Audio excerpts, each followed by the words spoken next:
Hey folks, this is Andy Benili here, and I'm going to talk a little bit about my very first beginning of making this micro game. And let me just, this is the first time I went to Squib. In the previous video, I gave you the quick pitch of what this is. This is a 9-card nano game, and I want to make sort of a roguelike, but is a little bit more research driven, not so much of a dungeon crawler, but more of an adventure, steampunk, sentient junk kind of idea.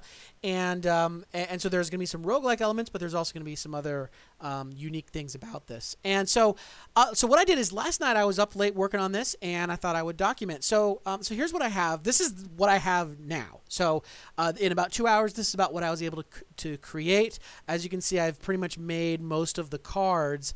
I am going to do a double-sided cards for 7 cards, so I'm really making what I see as 14 cards. And so this is what I made. So I'm obviously not worrying about artwork, and I started kind of making things up just to see how it's going to look. And this is playable. I think I can print this out, put it on the table, and play it this weekend. And I think I'm going to do that. So what I've been doing is throughout this, I have been committing all of my work to Git. And throughout this vlog series, I'm going to really just walk you through my commit log. I feel like every time I've come to a nice endpoint, I will commit, and so I will, and there's some sort of story to tell about what I'm doing. So that's what I'm going to do. I have pushed this to GitHub. I'll put a link in the description below, so you can follow along if you like. So let me just kind of walk you through it. So the first commit that I did last night was really just a Squib new bolt rats. You can see right down here, Squib new bolt rats. So the idea is that I'm going to generate the code and then commit it. So that way all of the boilerplate code that Squib creates is just committed in. That way I know any differences that I made. And then the next thing I did is I just started to, and you know, maybe it might be better to switch over to GitHub. So on GitHub, I've got six commits. You can see them right here.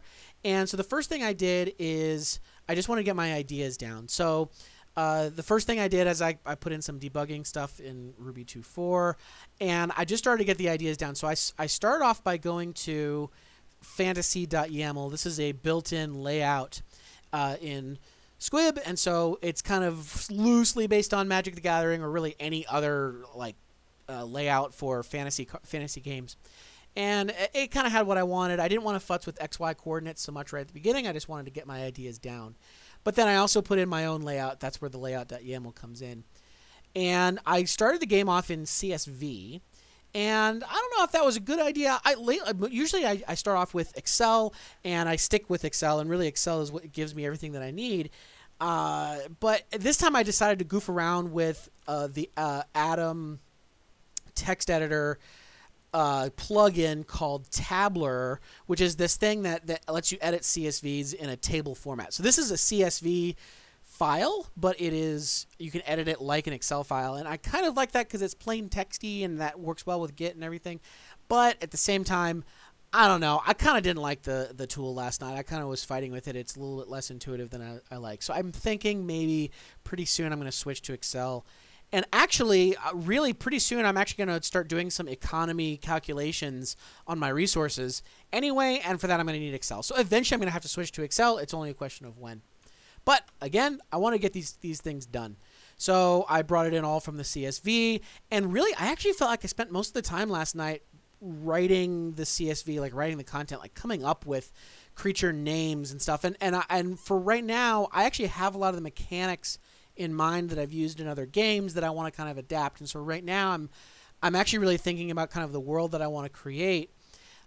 So because I have an artist that I'm working with that I hope I can get him on this project, and so you know that can really drive that process there. So I wanted to kind of do some brainstorming of like what I'm thinking. So I printed out the cut and safe lines, so you can see. The cut line is here, and the safe line is the dotted line. That's really just to kind of visualize what the card is. I Had some debug stuff in there. I think I eventually deleted that. Threw in the title, threw in the size. So every card is either a small creature or a large creature. So really just trying to get ideas down, right? Get it down, get it done. So like get the minimum amount. So after this commit, it was basically like bolt rats and that's it. And like small creature and that's it. Then the next thing I did is already after that first one, I realized that how much I really was missing guard. I've been using guard a lot lately. I really like it. And with guard, it lets you, I talked about this in one of my other Squib videos. In guard, it lets you auto build. And so that's the next thing I did here is I brought that in, and I brought that in all in one commit. In order for me to bring in guard, I had to do some stuff with bundler. And so I had to actually kind of create my gem file. I think with that, I did bundle install and brought it in. So you can look at this commit. You can see how I did it there. Basically, the way that I use guard here is I have it run my rake file. And my rake file, what this does is this watches all of my files. So it watches anything that ends in Excel, anything that ends in Ruby, and so on. And then it just rebuilds everything. Right now, the game is so small. And really, I think the game is always going to be small because it is a nano game. I'm probably not going to have multiple decks here. So this is actually probably going to be the last guard file that I'll have. I probably won't edit this that much. My other bigger games, like Your Last Heist, has like several decks worth of stuff, and I even have the little chits as Squib decks. So, and those it takes a little bit longer to build. So I like to build things kind of in pieces, so that I can stay kind of prototyping rapidly. But anyway, so I brought in guard. That was kind of just copying and pasting things from another project. And then I started to fill out some data. And so I didn't really do any design work. I just wanted to kind of fill out the numbers just to see how the numbers would fit on the page, how they would look on the page, and so on. So I just kind of filled out some numbers. I wasn't actually doing design work. I was just like I was just trying to fill out some numbers. And then I switched to 14 cards because I realized I wanted to do double-sided. And then I started putting in big creature, small creature, putting that on the card. I know it seems interesting that you're going straight to making the components, but I really believe in working on a game end to end. Like I have an idea, and yeah, there's a whole lot of ideas that I want to put in, but what is the minimal possible game for me to make? And can I even fit all of this stuff on one card? Can I fit all of my ideas on a card? And that's why it's important early on to figure out, man, what is my font size? And because I had a game once where I sat down, where I worked on it for hours and days in my head and on paper, and then I sat down and I realized there's no way I'm going to fit all of this onto a card. That's why I really believe in like get to the card, get to the table, go through the whole process. That's kind of the agile approach here.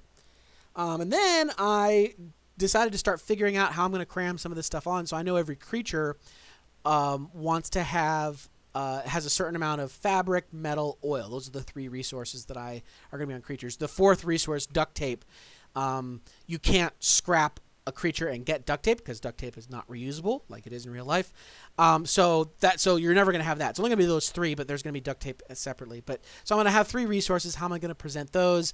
I am going to put that in kind of this type right alignment. That is what ends up being this guy down here. So you can see down here toward the end, I started off as doing one F, one M, one O, and then I realized that you have these wonderful things called emojis, and I actually use this a lot in a lot of my prototyping. Is a great way, even without starting to do images and embedded images and all that stuff, you're getting your ideas down, you're trying to make the components as fast as you can. Why not just go with the images that are built into the fonts that you already have on your computer? That's exactly what I did. I know that gear icon barely even looks like a gear, but it is something, and it's visually representative, and this oil icon is oil, and so that's what I ended up switching to in kind of the next commit. But again, I got it working. I ran it, and I kind of continually kept it going. And then I needed to cram in the rest of my ideas. And so, again, I was having some trouble with UTF there. I decided to switch to the emojis. I was tweaking some of the sizes. And then I decided to put in the rest of the data that I had in my CSV and how could I fit them in. Just a quick background on the game. What I'm thinking is every creature that you meet, you can either barter, befriend, or battle. And so barter, meaning you have to give them something they give you back, so you're trading with them. You may not be able to trade with them, in which case you can't barter with them. You could befriend them, which takes that card out of the deck. Now, you can only have 2 friends, and really, when you take a card out of the deck, you're actually eliminating other possibilities. There's actually a disadvantage to that. But the advantage is the advantage. My coworker wants to play a game. Yeah, I should go up there. I think we're going to play Star Realms. Anyway, so you can befriend them, you get a permanent bonus for the rest of the game, and then you can battle them, which is kind of the default if you can't do anything else. And when you battle them, you get to scrap what they are for their resources if you win. If you lose because it's a roguelike. So that's the idea, and so that's why you can see down here I have barter, befriend, battle. So I started putting those in, started writing out my ideas. At this point, I have 7 cards, which is really all I need. I don't need the other side just yet. That's kind of later in the game, and I'm ready to go. So I'm going to print this out this weekend, and we'll go from there.